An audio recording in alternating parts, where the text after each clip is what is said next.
Hello, नमस्कार मित्रों, कैसे हैं आप सभी? आशा है ठीक होंगे। तो आज की क्लास में हम थोड़ा-सा समझ लेते हैं पृथ्वी की उत्पत्ति और विकास के बारे में कि पृथ्वी की उत्पत्ति कब हुई थी।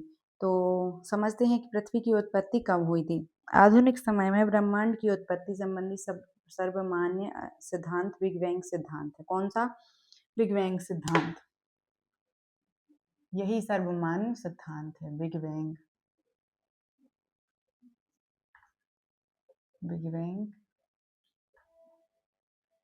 सिद्धांत। ओके।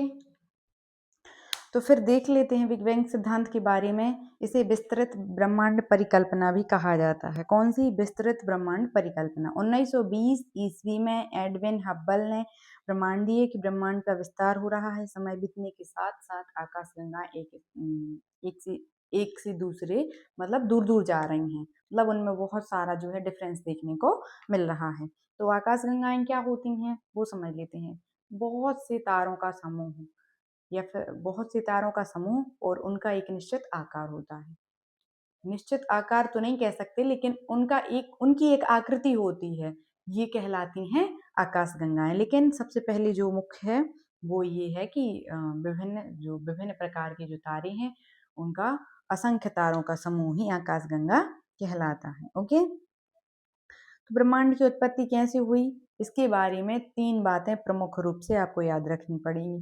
सबसे पहले आप थोड़ा-सा ये भी समझ लें कि बिग बैंग सिद्धांत किसने दिया था और कब दिया था। तो 1920 में किसने? एडविन हब्बल ने इसके प्रमाण दिए। कब? 1920 में। किसने? एडविन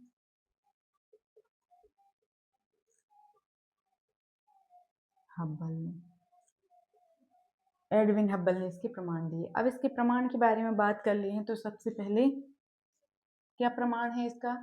कि आरंभ में भी सभी पदार्थ जिनसे ब्रह्मांड बना है अति छोटे गोलक एकक परमाणु के रूप में एक स्थान पर स्थित थे, जिसका आयतन अति सूक्ष्म और तापमान तथा घनत्व अनंत था। मतलब समझ रहे हैं आप? प्रारंभ में भी सभी पदार्थ जिनसे मिलकर ब्रह्मांड का निर्माण हुआ है तो अति छोटे गोलक मतलब बहुत छोटे गोला के रूप में स्थित थे एक ही स्थान पर। ओके। तो जिसका आयतन अत्यधिक सूक्ष्म एवं तापमान तथा घनत्व अनंत था। ओके। तो आयतन अत्यधिक सूक्ष्म और तापमान तथा घनत्व अनंत था। मतलब अनंत का मतलब होता है अधिक था। ओके।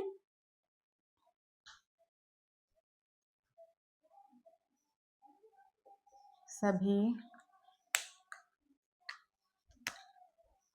पदार्थ जिनसे ब्रह्मांड बना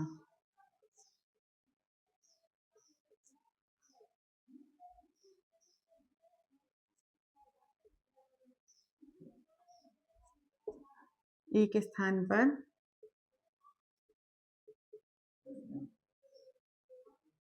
स्थित थे। ओके।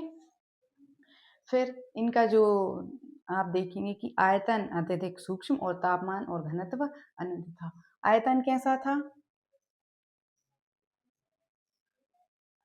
आयतन सूक्ष्म और तापमान कैसा था? तापमान व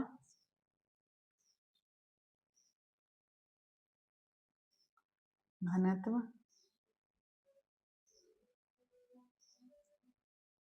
अधिक। ओके।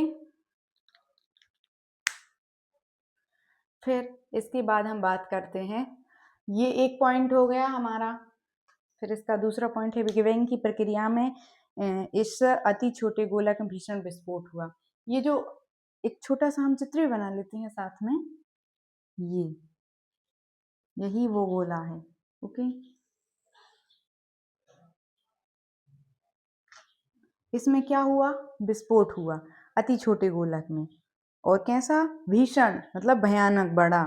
इस प्रकार की विस्फोट प्रक्रिया से बृहत विस्तार हुआ। इस प्रकार की प्रक्रिया से बृहत मतलब बड़े पैमाने पर उसका विस्तार हुआ। बिग बैंग की घटना आज से 13.7 अरब वर्षों पहले हुई थी। कब? 13.7 अरब वर्ष पहले। विस्तार के कारण कुछ ऊर्जा पदार्थ में परिवर्तित हो गई। जैसे जैसे इसका विस्तार हुआ तो कुछ ऊर्जा जो है पदार्थ में परिवर्तित हो गई। ओके, पदार्थ में परिवर्तित हो गई। विस्फोट के बाद 1 सेकंड के अल्पांश के अंतर्गत ही विस्तार वृहत विस्तार हुआ। इसके बाद विस्तार की गति धीमी पड़ गई। ओके, विस्तार की गति फिर कैसी पड़ गई? पहले तो बृहत हुआ, लेकिन फिर बाद में जैसे जैसे वो उसका विस्तार होने लगा तो उसकी जो विस्तार की प्रक्रिया है वो धीमी पड़ गई। विस्तार के कारण कुछ ऊर्जा पदार्थ में परिवर्तित हो गई। इसके बाद विस्तार की गति धीमी पड़ गई। बिग बैंग होने के आरंभिक 3 मिनट के अंतर्गत ही पहले परमाणु का निर्माण हुआ। तो इसमें ज्यादा कुछ नहीं लिखना आपको, इसमें यही लिखना है कि छोटे गोलक में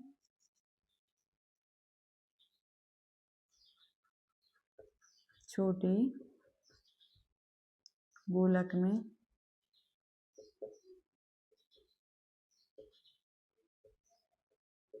विस्फोट हुआ।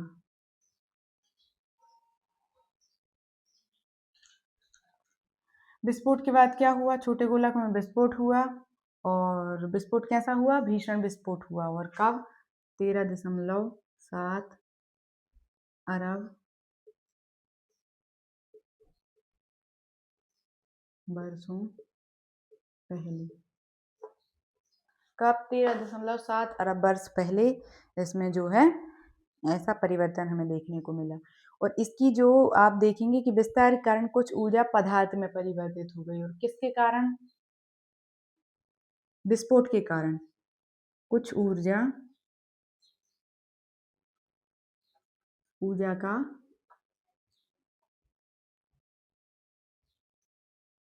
पदार्थ में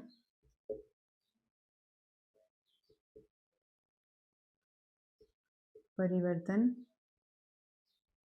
होना। फिर तीसरे नंबर पे आप देखेंगे कि क्या है? बिग बैंग से 3 लाख वर्षों के दौरान तापमान 4500 केल्विन तक गिर गया। बिग बैंग के 3 लाख वर्षों के दौरान, मतलब 3 लाख वर्ष के दौरान, मतलब 3 लाख वर्ष के बाद तापमान कितना? 4500, 4500 केल्विन तक गिर गया और परमाणुीय पदार्थ का निर्माण हुआ। ब्रह्मांड पारदर्शी हो गया। पारदर्शी समझते हैं आप? ट्रांसपेरेंट, मतलब यहाँ से उस साइड का दिखना, मतलब एक स्थान से दूसरे स्थान का दिखना, आमने सामने का, आर पार का दिखना। तो ऐसे ही जो है ब्रह्मांड का निर्माण हुआ। ऐसे ही आकाश गंगाएं बनी। फिर आकाश गंगाओं के बीच की दूरी में विस्तार होना। ब्रह्मांड के विस्तार का अर्थ यही है कि आकाश गंगाएं जो हैं, बहुत सारी आकाश गंगाएं हमारे ब्रह्मांड में, तो उन सभी आकाश गंगाओं के बीच की जो दूरी है उनमें लगातार विस्तार आज भी होता जा रहा है। फिर क्या बताया हमने आपको? कितना? जब ये बिग बैंग वो हुआ, बिग बैंग से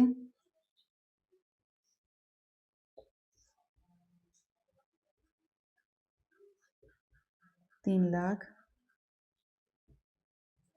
वर्ष पूर्व, सॉरी, वर्ष के दौरान क्या हुआ? बिग बैंग से 3 लाख वर्ष के दौरान तापमान 4500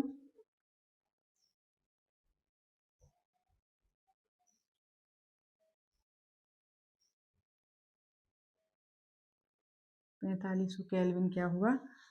गिर गया।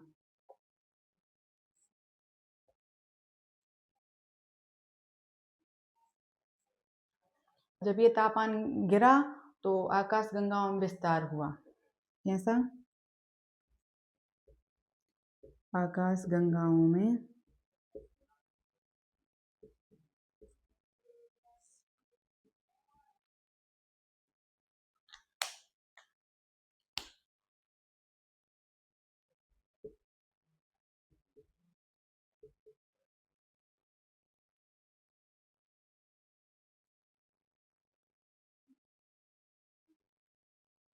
आकाश गंगाओं में क्या हुआ?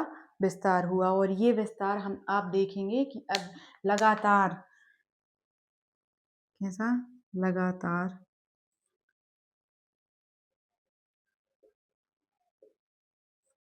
आकाश गंगाओं में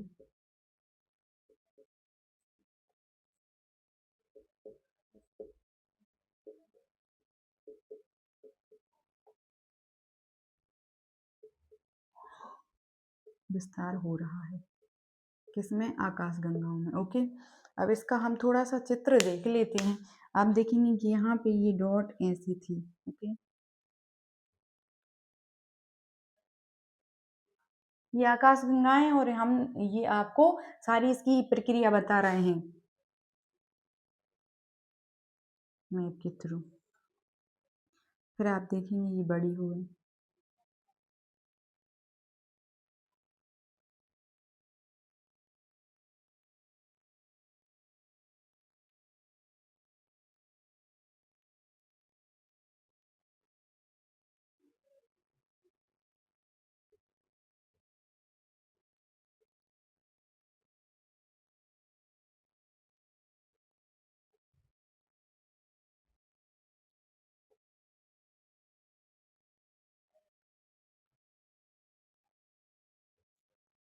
तो आप देखेंगे कि जैसे जैसे ये इनका समय बीतता गया तो इसमें विस्तार हो गया।